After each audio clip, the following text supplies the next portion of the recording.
and welcome to Excellence Academy. For today's class, we'll be looking at the basic rules for naming organic compounds. If I'm given an organic compound, how do I name it? We'll look at that shortly. But before that, let's look at a brief revision from our last class. By the way, if you missed the first video on organic chemistry, simply look at the description on this video, and there's a link there that will lead you to the previous or the first class on organic chemistry. Alright, from the first class we looked at the definition of organic chemistry. We looked at some of the terminologies there, including homologous series, sigma pi bonds, functional group, alkyl groups, and what have you. Alright, so with that idea now, let's look at these two compounds. For these two compounds here, what I'm asked to find the total number of sigma and pi bond for each of these compounds, and I'm asked to find the hybridization pattern of the circled or the highlighted carbon atom. What do? I will start with this first. Let's say I'm asked to find the number of sigma and pi bond here.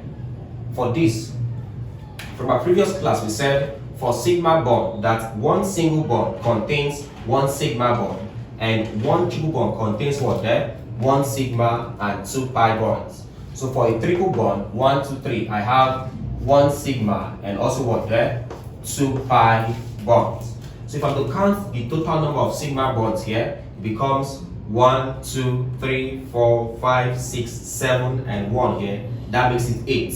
So I have 8 sigma bonds here in total. Next up, I'm asked to find total number of pi bonds. Pi bonds only occurs in double and triple bond. So for a triple bond, I have 2 pi bonds. So this becomes 2 pi bonds. Next up, if I'm asked to find the hybridization pattern of this, we said when it comes to hybridization for an alkane, alkene has sp³ hybridization pattern, alkene has sp² hybridization pattern, and alkyne has sp hybridization pattern. This is an alkyne. Why? It has triple bond. So this being an alkyne is because it has triple bond. And for an alkyne, we said the hybridization pattern is sp hybridization pattern.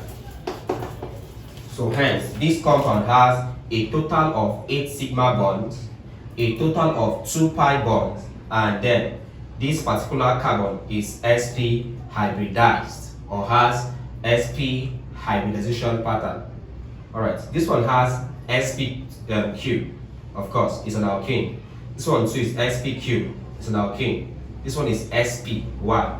It's an alkyne. So this is for this compound. Coming to this, we said for every double bond, a double bond has 1 sigma and what's there? 1 pi bond and 1 pi. So count total number of sigma bonds. My total number of sigma bonds becomes 1, 2, 3, 4, 5, 6, 7. So in total I have 7 sigma bonds. For total number of pi bonds, I can see 1 pi from this. So I'm having 1 pi bond here. And then finally, the hybridization pattern. This is a double bond. A double bond represents an alkene. And we said for an alkene, your hybridization pattern there is what there? sp² hybridization.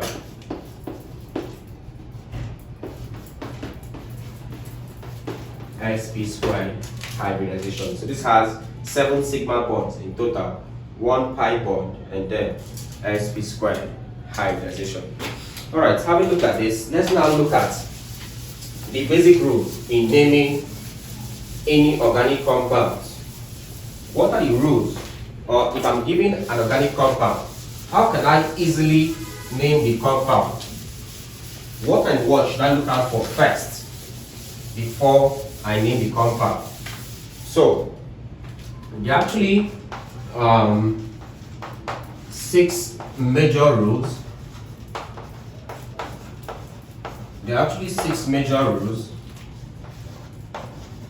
in naming any organic compound, but for this class, look at just three.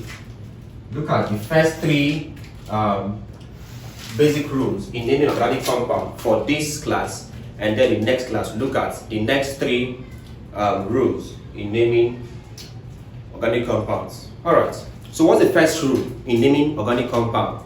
The first rule is to do this.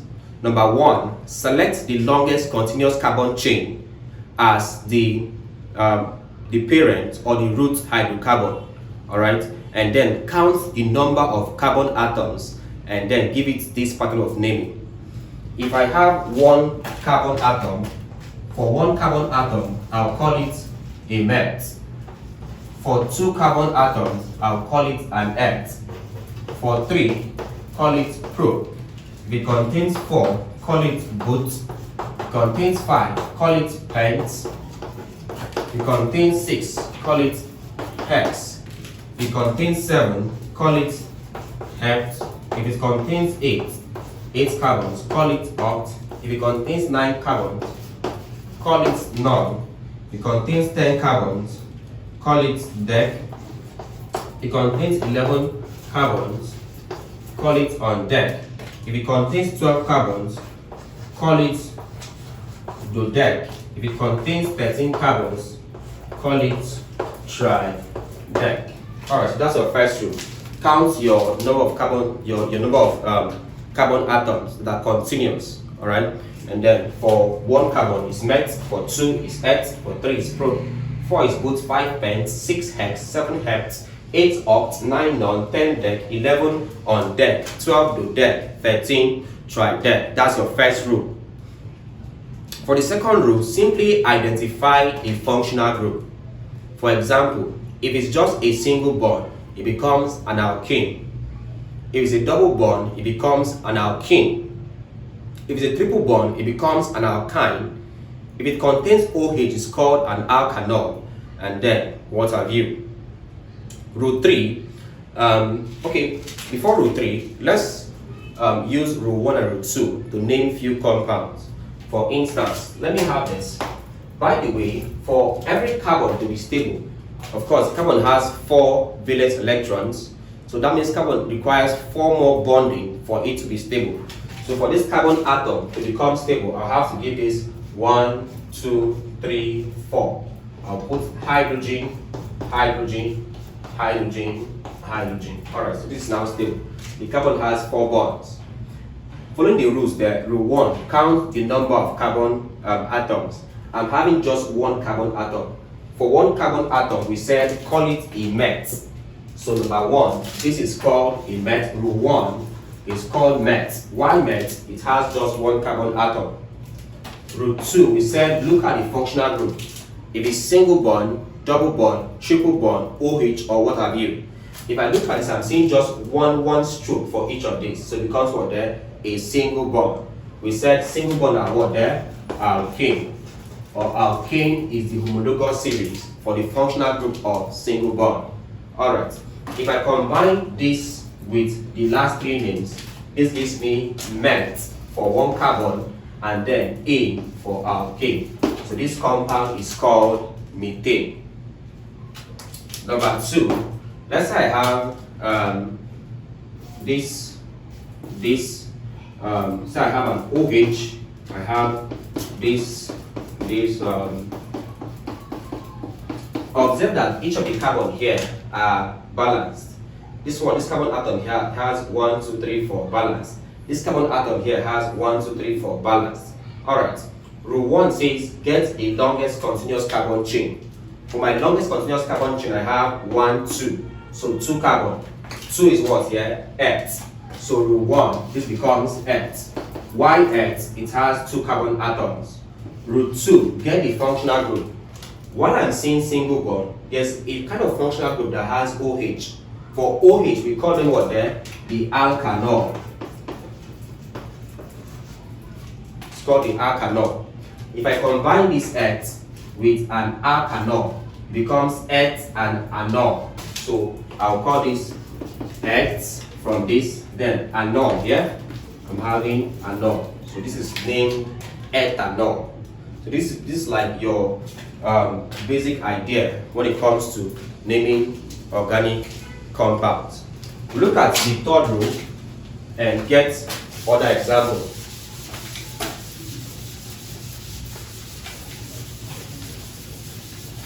The rule 3, or the third rule, when it comes to naming organic compound is this.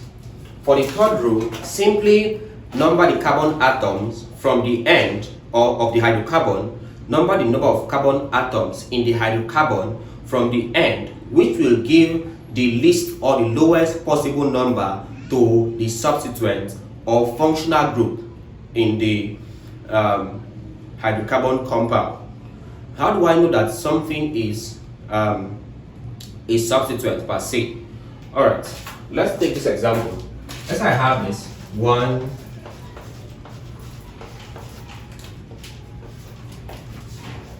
Alright, my first task would be to balance all of this. So I'm having 1 here, 2, 3, 4.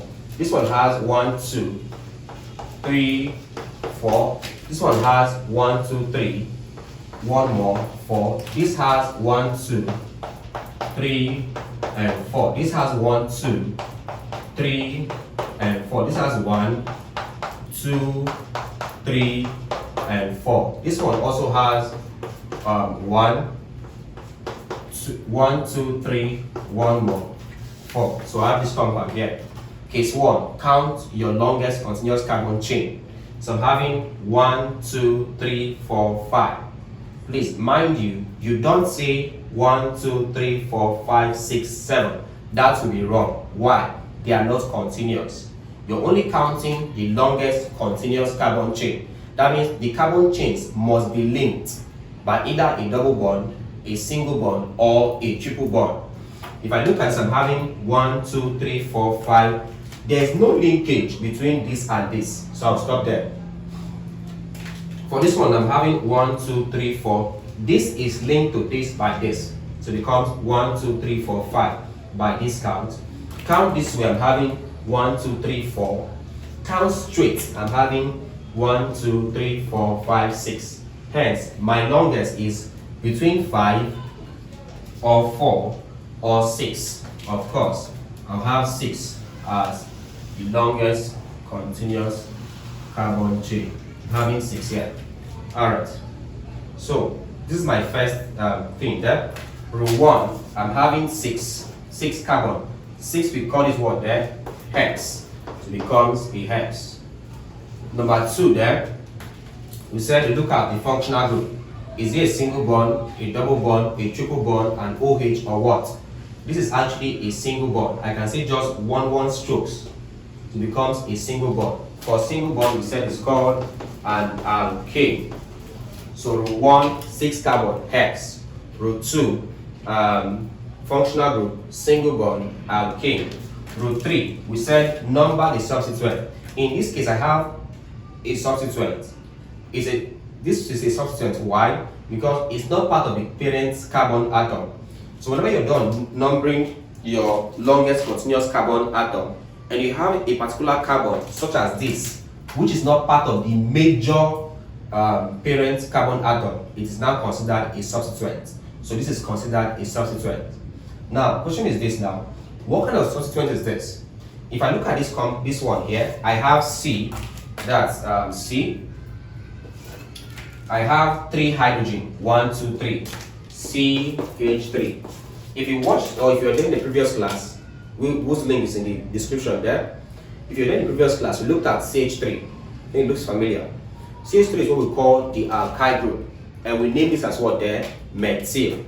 So we call this methyl. This is actually methyl. Alright, so we've named this substituent as methyl. Rule 3 says we should number this compound from the end, which gives the lowest possible number to the substituent. How do I number this? There are 2 ways of numbering. The lower numbering from your left hand side to your right hand side, or the upper numbering from your right hand side to your left hand side, whichever order you want to take. Let's start with this one here. I'm moving from the left hand side to the right hand side. So I'm having my numbering as 1, 2, 3, 4, 5, and 6.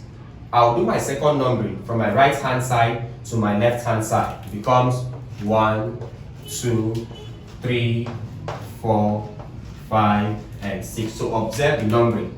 Left to right, that's lower numbering, and then upper numbering from right to left. So name this way.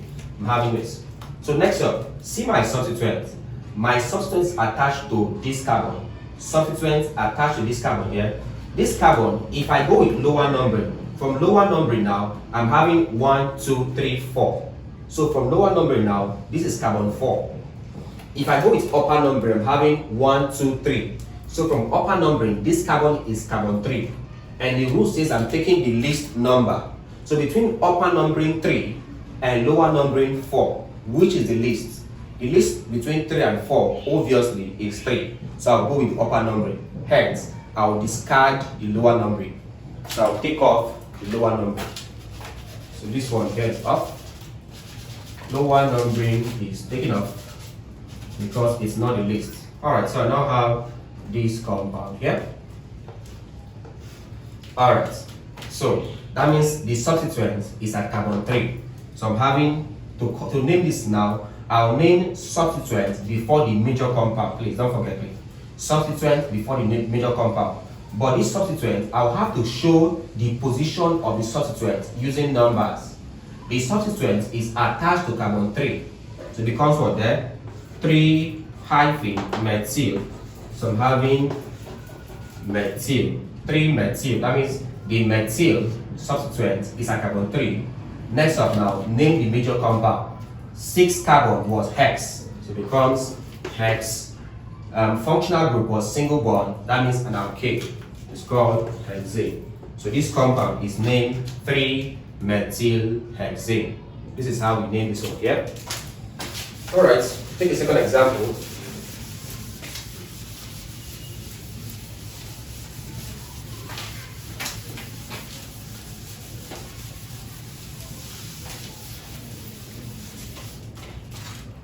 Alright, so let's say I have this.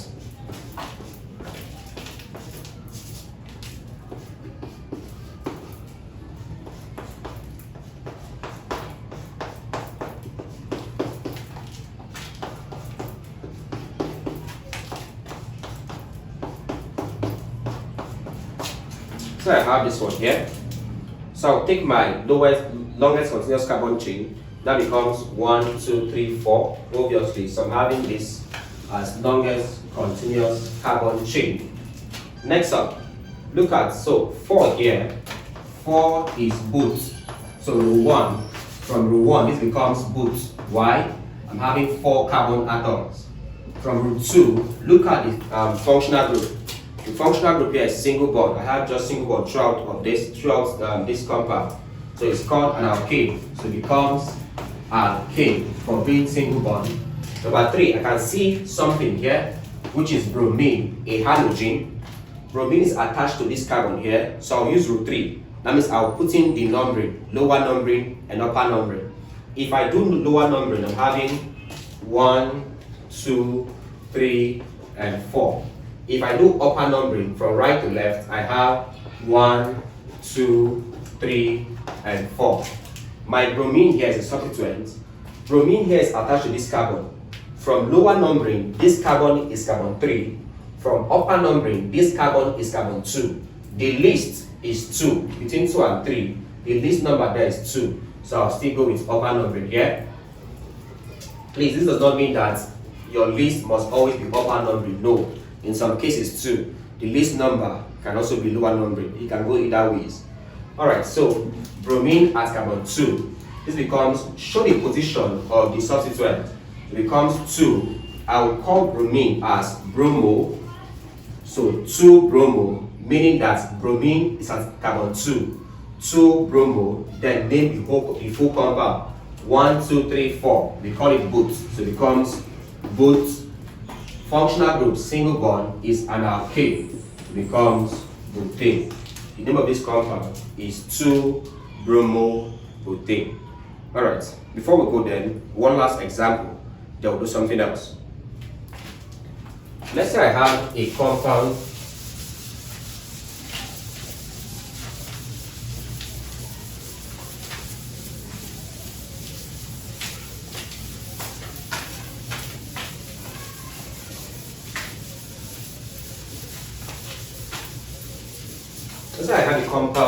of this nature, something like this.